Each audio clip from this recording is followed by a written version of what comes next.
Olá, ser humano nosférico, aqui é a Nayara e hoje é um dia especial, como todos os outros são, porque nossa caminhada aqui na Terra, ela é muito especial. Mas hoje nós iremos iniciar a jornada de começar a ler juntos, nesse formato novo, o livro da Rainha Vermelha, Iniciação ao Coração do Tempo. Eu li esse livro já faz um tempinho e ele é muito importante, assim como todos os outros livros. Então eu vou iniciar a leitura. Ele é todo lindo. Indico muito, tá? Dedicado a você e o retorno da luz, que possamos todos nós simultaneamente relembrarmos o Uno por trás de todas as formas. Ouso declarar quem tu és. Não está longe das margens do silêncio, até os limites da fala. O caminho não é longo, mas a estrada é profunda. Tu não deverás apenas caminhar até lá, deverás estar preparado para saltar. Essa frase é de Hildegard de Bingen. Quando iniciarás a longa jornada ao teu interior? Frase de Rumi. É algumas citações que ela põe aqui e aqui. Quando iniciarás a longa jornada ao teu interior? Eu escrevi aqui e agora. Vou ler o prefácio. Vamos juntos. Mapa em branco.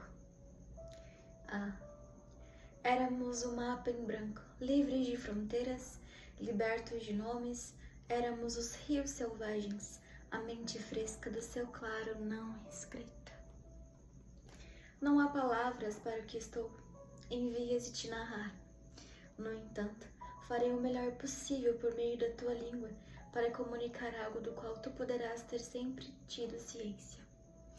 Não estou interessada em formalidade, mas caso tu estejas, narrarei a ti um pouco sobre mim em breve. Por agora, é suficiente que saibas que eu percorri um longo caminho, de onde comecei. Fui levada ao passado, ao teu planeta, para recuperar o conhecimento perdido. Estou numa missão de recuperação da memória. Sou a criadora de coisas do porvir. Desde que aportei ao reino humano, nunca o senti como sendo real. Sempre soube que ele deveria ser um sonho.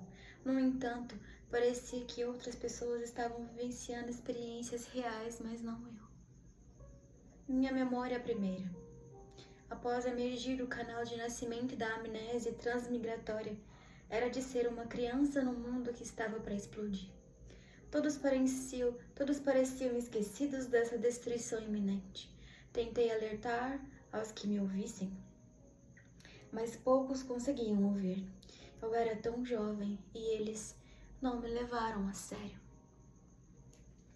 Ao aumentar a pressão, vi pessoas realizando todo tipo de coisa para se distraírem, inclusive promovendo muitas festas hedonísticas que os levavam ao esquecimento. Então ocorreu a quebra, o despedaçamento. Fui arremessada ao espaço, nua e sem peso, salvo um único anel de prata com uma gravura. Percebi um companheiro masculino comigo. Embora não visse ninguém, aterrissei no outro planeta e então eu acordei. Como posso descrever o que aconteceu a seguir? Como posso transmitir o verdadeiro sentimento das experiências interiores à medida que elas se desenrolam? Você precisa de cores e medidas? Cheiros e sons? Ok, eu vou tentar. Mas, por favor, seja paciente enquanto eu encontro a combinação certa nesse espaço-tempo em constante mudança. A cada palavra, a minha percepção continua mudando. No início, muitas vezes, senti como se estivesse vivendo em outros lugares ou mundos simultaneamente. Senti um tipo de barreira em volta da minha mente e fiquei frustrada quando percebi que todos os meus pensamentos eram apenas a regurgitação dos pensamentos de outra pessoa. Senti que minha mente estava num tipo de prisão, mas quem era o detentor da prisão? Eu ansiava por originalidade, queria que me fosse mostrado novo. Sempre tive interessada em encontrar o caminho invisível para as massas, um caminho mágico de conto de fadas, que não é fixo, mas que está sempre evoluindo e aberto a ser atualizado com novas verdades. Em minha busca, aprendi que existem fluxos ocultos de conhecimento, que correm abaixo do limiar da consciência desperta normal. Existe um poder invisível que está sempre lembrando a verdadeira natureza da realidade. Existe um caminho para retornar à fonte cósmica. Esse caminho é nomeado de diversas maneiras. Caminho dos iniciados, caminho do conhecimento, caminho da autorrealização, caminho espiritual, etc. Para fins de clareza, vamos nos referir a ele como antigo. A palavra iniciação vem da palavra initium, que significa entrada ou começo. O caminho dos iniciados é diferente de um caminho comum. O objetivo dos iniciados é cultivar um modo de vida que conduz à verdade e à essência. É o caminho além dos 5 sentidos. Contemplação, reflexão e disciplina são obrigatórios. Os iniciados são buscadores da verdade e do conhecimento oculto. Eles estão num processo consciente de recuperação de memória. Um iniciado permanece aberto e pronto para ver um mundo completamente diferente do que aquele visto pelas massas. Eles entendem que a realidade não se parece com o que fomos ensinados e que há uma narrativa totalmente diferente que não pode ser encontrada nas principais notícias nem na internet. Um iniciado sabe que, embora seja importante saber o que está acontecendo nesse mundo, é ainda mais importante entendê-lo por dentro. Quanto mais fundo nos aprofundarmos, mais percebemos que esse mundo não se parece com o que nos disseram. Nas profundezas das minhas visões de infância, sempre sonhei em viver na floresta como um mago e aprender os segredos do universo. Procurava por quem possuía um mapa mágico para preencher meus espaços em branco. Alguém cujas doutrinas não representavam reações ou história, mas a nova lousa e o futuro ainda não sonhado. Alguém que era verdadeiro por atos internos, não por apenas gestos externos.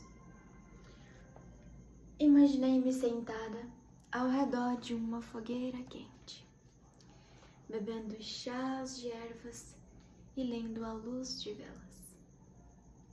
Queria aprender a verdadeira história do mundo, de outros planetas e sistemas estelares. Eu queria aprender sobre viagens no tempo, teletransporte e feitiços mágicos.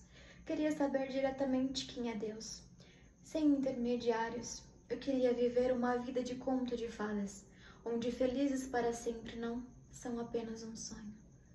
Meu sonho que se tornou real. Aconteceu no meu 29º aniversário, mas não da maneira que eu imaginava. A vida nem sempre é lógica quando você está seguindo o caminho do sonho interior. Numa noite escura e nevada de inverno, nas profundezas das florestas do majestoso Monte Hood, tornei-me aprendiz de um avatar maia galáctico chamado Valum Vutan. Encontrei-o e ele me disse: para alcançares tua verdadeira essência, tu precisas entender que a sociedade como a conheces é enganosa. Se a ouvires, ela te afastará do caminho reto. Nesse caminho reto, tu não te desvias para a direita ou para a esquerda. Estamos continuamente sendo distraídos.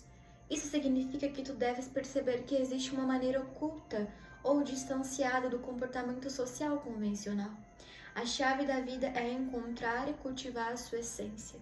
E isso não pode ser feito enquanto estiveres sendo absorvida no status quo. Nessa era tardia do materialismo, O caminho reto aparece como um labirinto mais elaborado e cybersférico, e é por isso que deve seguir um caminho e manter uma disciplina que atravessa o labirinto de opiniões da revolução da informação. Muitos são chamados para esse caminho interior do grande sonho, mas poucos o seguem. Por favor, siga-o e viva teu sonho agora. Nosso futuro depende disso. Agora imagine que tua tela de pintura está esticada. Tua paleta está cheia de cores infindas. O mundo é teu para criar. Terras não escritas, palavras não ditas, espaço inominável. Um mapa em branco, não escrito. Essa é uma transmissão telepática. Poucas pessoas são apresentadas, pois se trata de uma visão interior. Abra teu coração e expanda sua mente. É nessa história um tesouro, e nessa história um tesouro que é futuro não escrito.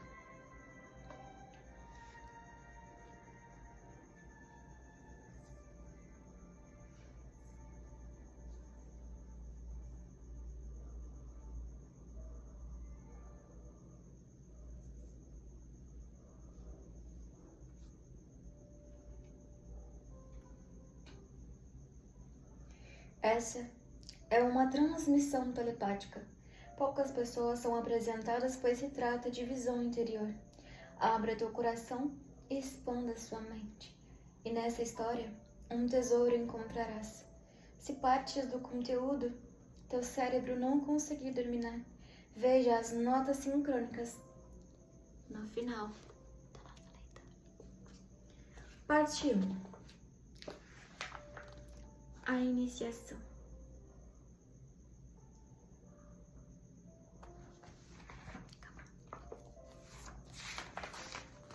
Capítulo 1. Perdida no tempo. Toda parte da jornada é importante para o todo. Quando criança, tive visões recorrentes de túneis subterrâneos na Terra. Os túneis estavam conectados a um sistema de transporte com aberturas que levavam ao passado, presente e futuro. Por esses túneis, testemunhei guerras mundiais, uma época de dinossauros e de gigantes, além de possíveis futuros. Sempre senti que a realidade que via era apenas um sonho e decidi que também devia existir no outro lugar, embora não pudesse colocar meu dedo nele. Quando eu tinha 8 anos, esse sentimento chegou ao clímax e fui tomada por uma energia intensa que me fez sentar e escrever. Flashes de túneis encheram minha mente. Eu continuava ouvindo as palavras perdidas no tempo. Perdidas no tempo, você está perdida no tempo. Peguei uma caneta e meu caderno, sentei-me à mesa de café na sala de estar do trailer e com grande urgência comecei a escrever. Decidi não me levantar até terminar todas as 13 páginas. Tive a sensação de que a memória já estava desaparecendo. Enquanto escrevia, pude ver vividamente as bibliotecas e salas de aulas subterrâneas que conhecia tão bem. Parecia mais real do que a minha vida acordada. Grampeei vários pedaços de papel e refleti. Depois de alguns instantes, escrevi o título: Perdida no Tempo. Nessa narrativa, eu era John Matthews, um experiente viajante do tempo, explorando túneis subterrâneos procurando o momento certo. O ponto de entrada para esses túneis era subterrâneo, em Montana. Minha companheira de viagem era uma mulher chamada Crystal Blake. Eu estava procurando o tempo em que pertencia e estava ansioso para explorar, embora também tivesse medo de acabar num momento ruim, que na minha mente de 8 anos eu considerava um período de violência, guerra ou opressão, ou mesmo pior, uma época em que os seres humanos foram extintos, que no texto eu havia dado a data de 4029. A ponte de todos os tempos. Esse tema de viagens no tempo e túneis subterrâneos, cidades e outras realidades continuou a ocorrer nos meus sonhos durante toda a minha infância. À noite, via frequentemente um círculo de seres que considerava anjos voando ao redor da minha cama.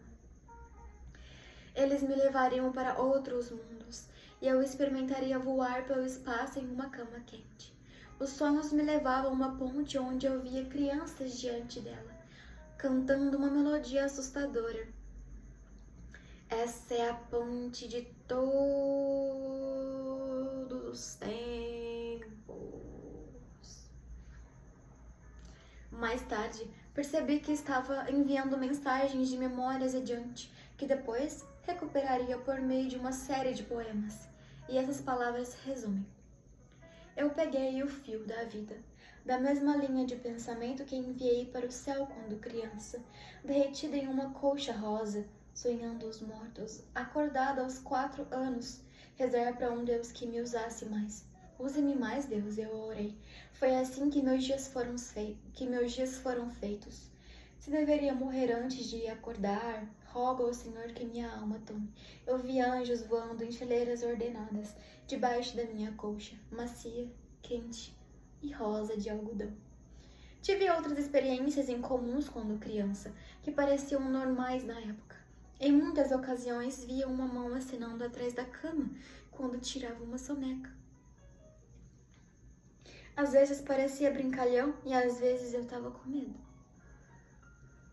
Eu costumava dormir na minha cômoda na hora da soneca para me afastar da cama onde a mão aparecia. Esses tipos de experiências eram normais para mim e eu presumi que outros também tivessem. Sempre me senti conectada a Deus ou a um mundo invisível, mas a única lente que me foi dada era baseada no cristianismo. Eu era obcecada pelo livro das Revelações e costumava vê-lo no meu armário com uma lanterna. Costumava lê-lo no meu armário com uma lanterna.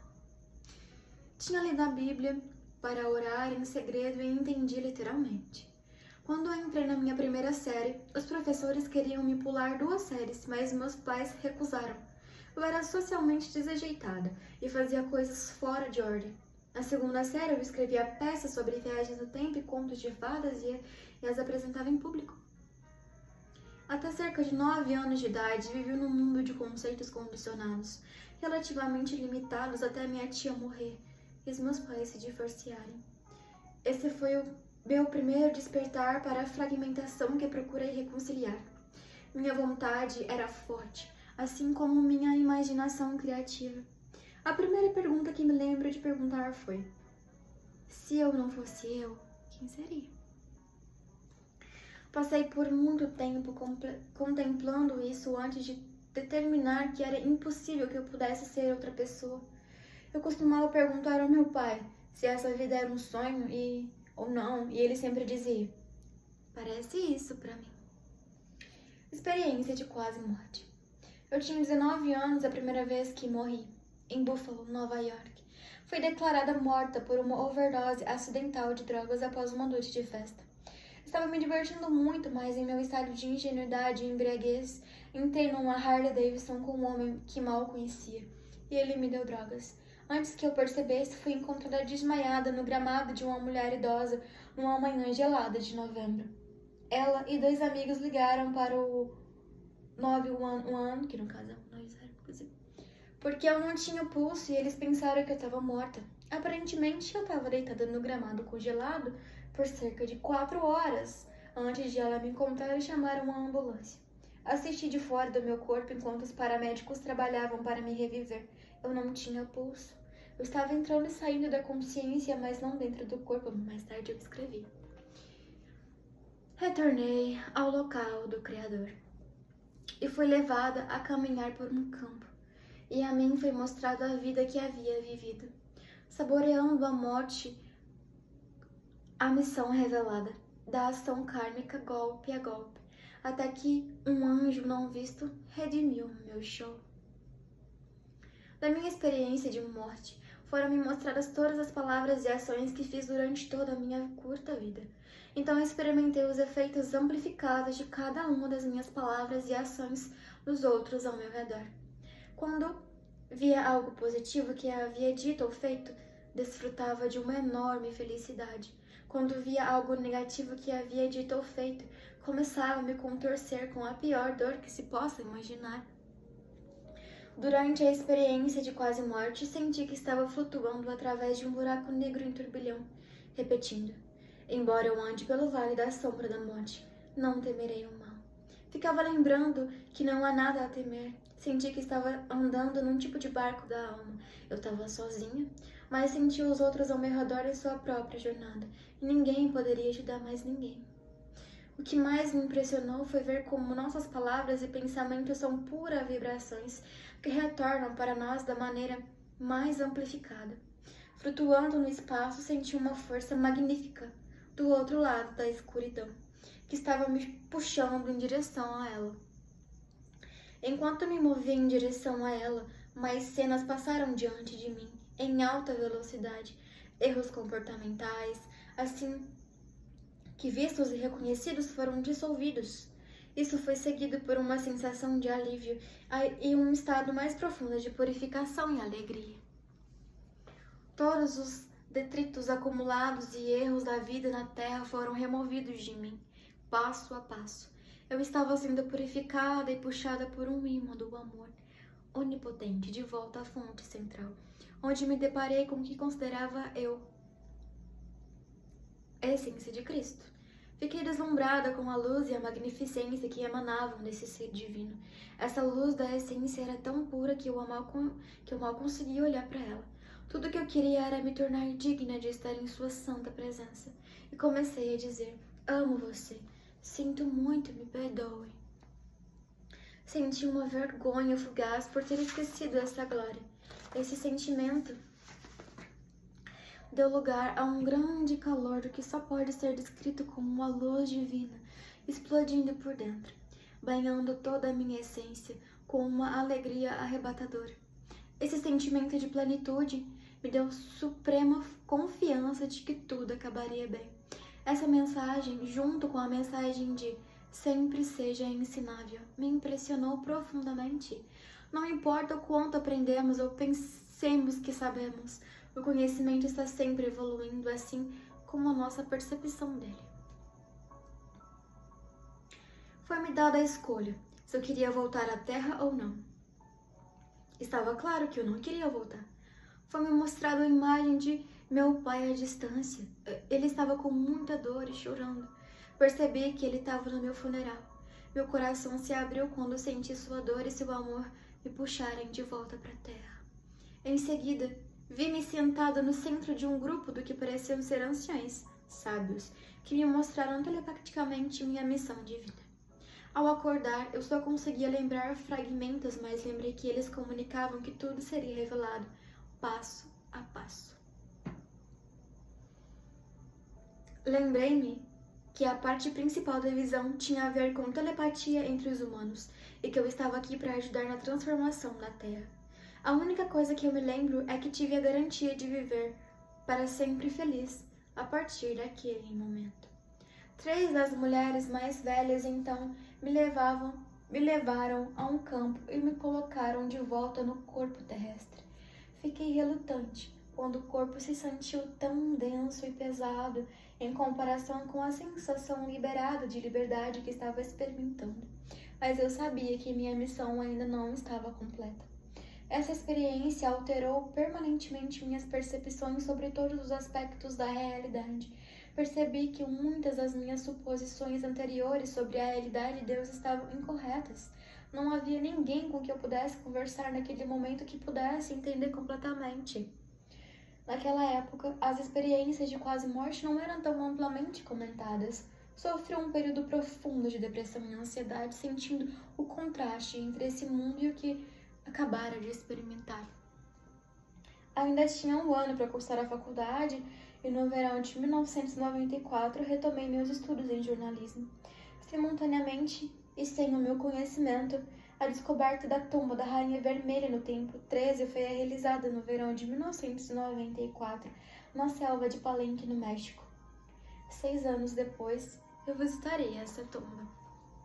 Trabalhei como garçonete durante toda a faculdade, pois não tinha apoio financeiro da família. Ninguém na minha família jamais havia estudado.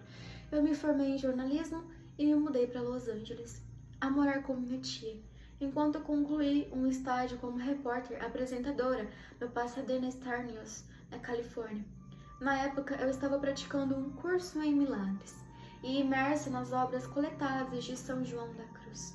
Eu mantinha diários detalhados do meu mundo interior naquele momento, e aos 23 anos escrevi: a entrada no reino espiritual é desencadeada por qualquer coisa que abale antigas crenças e entendimentos. Para muitos, a experiência do ponto de entrada é espontânea e mística, tão difícil de explicar quanto de negar. São João da Cruz a descreve como a noite escura da alma. Também assim, eu descreveria meu ponto de entrada. E aqui já inicia o capítulo 2, adentrando no sonho. E a gente continua o capítulo 2 em breve. Até logo, ser humano anosférico.